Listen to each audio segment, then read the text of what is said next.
Nama saya Adil Azhar,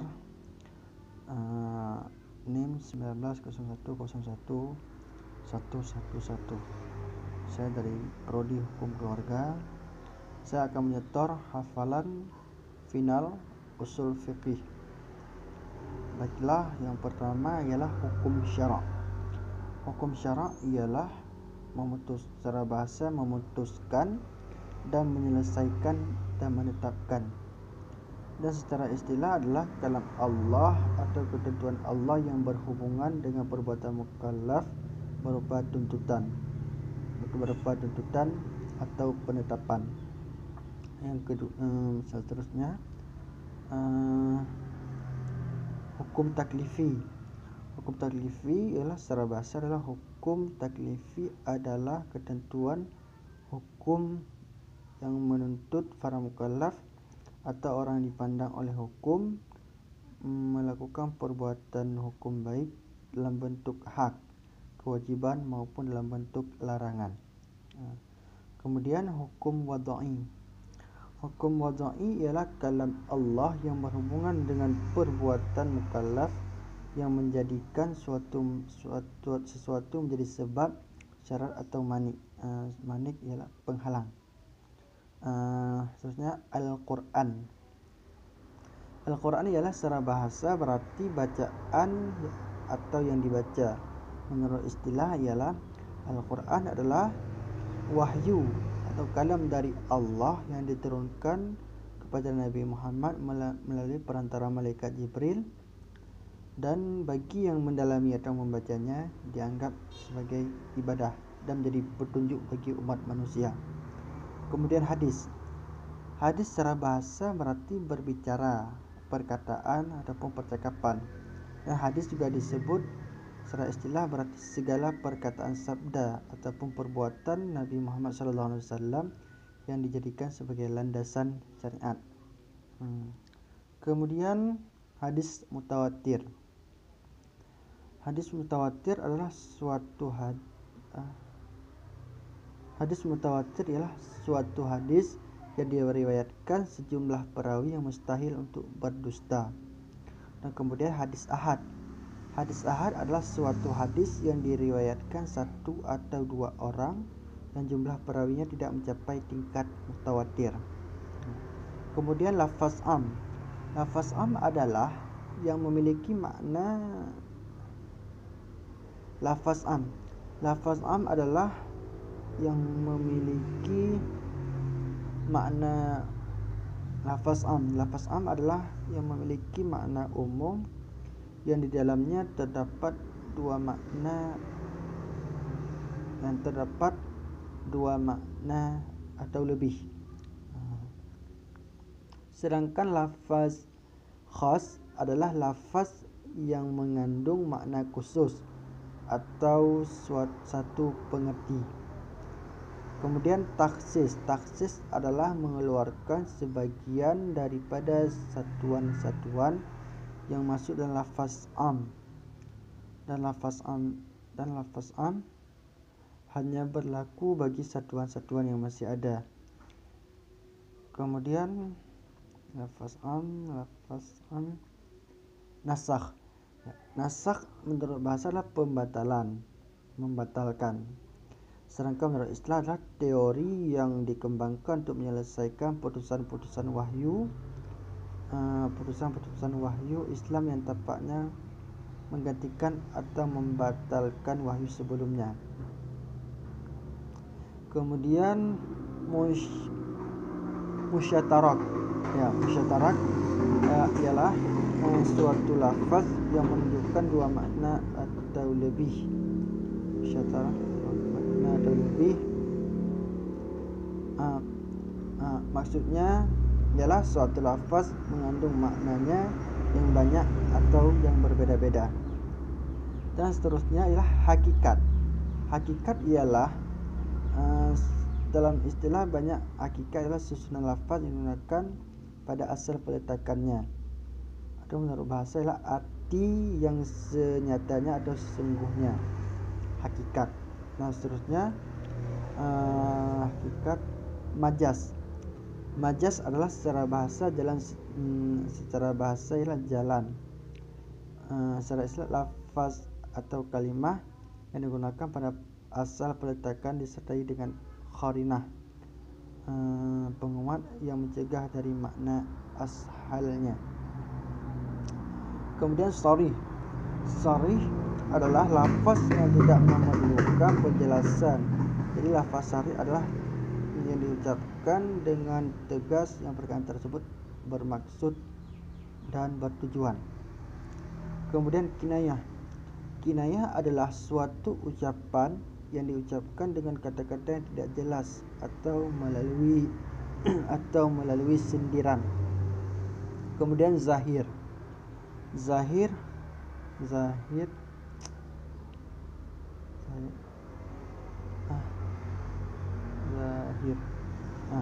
Zahir adalah lafaz yang sudah dapat dipahami dan dimengerti tanpa memerlukan penjelasan dari lafaz-lafaz lain, karena lafaz tersebut sudah cukup jelas dari segi bahasanya. Kemudian nas adalah raf'u asyai'i atau munculnya segala sesuatu yang tampak, dan nas yaitu lafaz yang petunjuk tegas untuk makna yang dimaksudkan, tetapi taksis berupa am dan menerima takwil kalau berupa kas. Kemudian mufassar adalah menurut istilah mengarah kepada suatu lafal atau kalimat yang menunjukkan suatu hukum dengan dalalah, yakni petunjuk yang jelas tanpa menerima kemungkinan penakwilan dan pentaksisan. Kemudian muhkam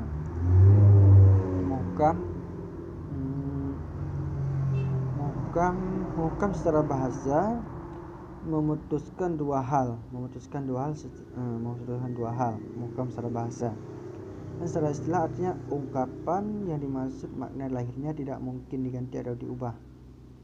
Kemudian kafi adalah lafaz dari segi ketidakjelasan timbul ketika menerapkan pengertian itu kepada kasus tertentu yang merupakan bagian dari satuan-satuannya. Kemudian muskil menurut istilah ulama adalah yang bentuknya sendiri tidak menunjukkan pada artinya, namun harus ada petunjuk luar yang menjelaskan apa yang dimaksudnya. Muskil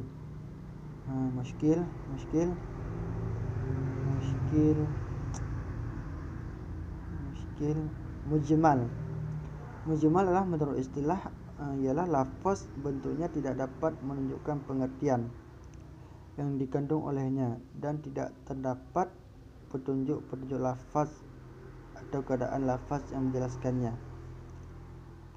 Mujmal, pengertian dari mujmal. Dan kemudian mutasyabil adalah menurut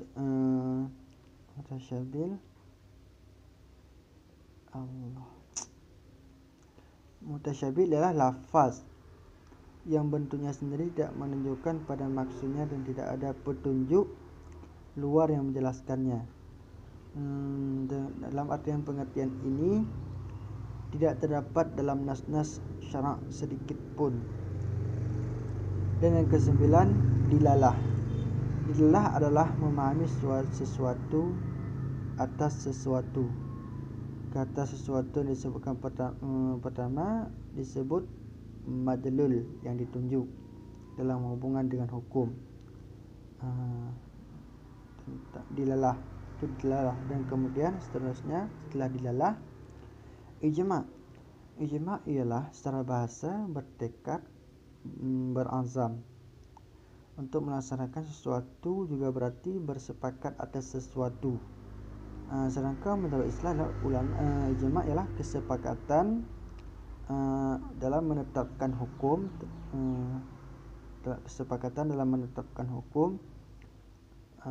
dan merupakan dari hukum syarak. Dan kemudian qiyas adalah mengukur sesuatu dengan lainnya dengan mempersamakannya. Dengan istilah qiyas ialah menetapkan suatu perbuatan yang belum ada ketentuan hukumnya, berdasarkan suatu hukum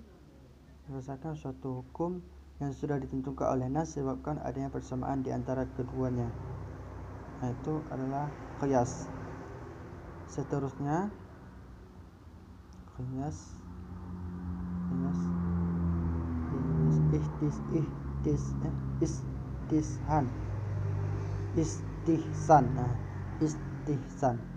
istihsan menurut bahasa berarti menganggap baik atau mencari yang baik. Dan istihsan secara istilah tindakan meninggalkan suatu hukum kepada hukum lain yang disebabkan karena ada dalil syarak yang menghapuskan atau meninggalkannya. Kemudian maslahah al-mursalah adalah suatu metode penetapan hukum yang didasarkan pertimbangan.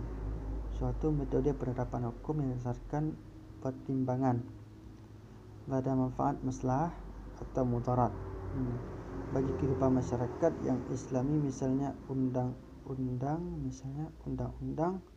pengupahan. Kemudian maqasid al-syariah.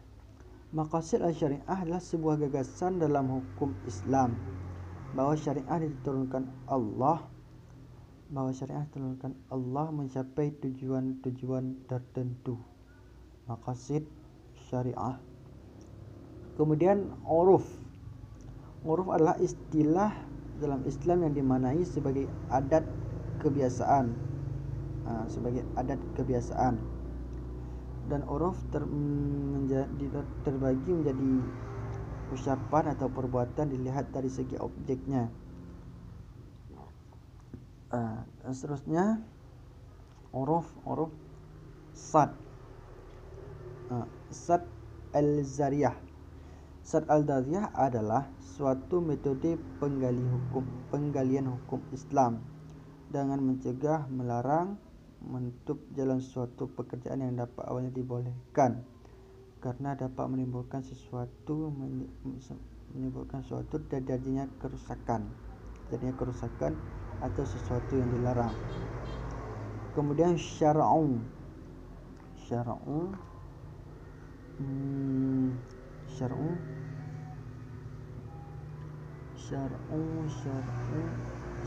man qabla adalah syariat. Syar'u man qabla adalah syariat yang berlakukan untuk kaum terdahulu sebelum turunnya Al-Quran sebagai syariat terakhir yang dapat digunakan hingga akhir zaman. Syar'u al-zariyah.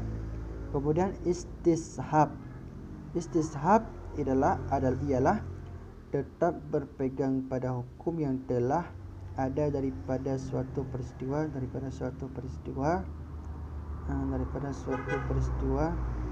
atau kejadian sampai ada dalil yang mengubah hukum tersebut. Kemudian qaul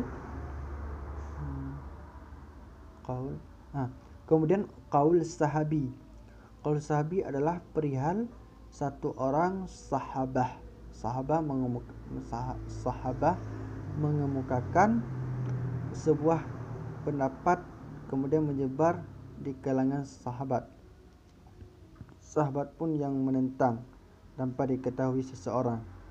Dan kemudian seterusnya amal ahlul Madinah adalah perkataan atau perbuatan yang disepakati oleh orang penduduk Madinah dalam lingkungan awal kurun ketiga hijrah, mempunyai kaitan dengan para sahabat pada zaman Rasulullah SAW.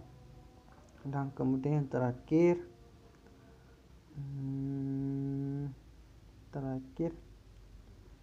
amal ahlul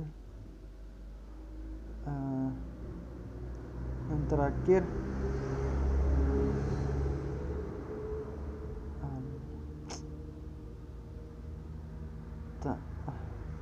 Ta'arud al-adilah. Ta'arud al-adilah. Ta'arud al-adilah adalah pertentangan antara beberapa dalil tentang suatu masalah tertentu.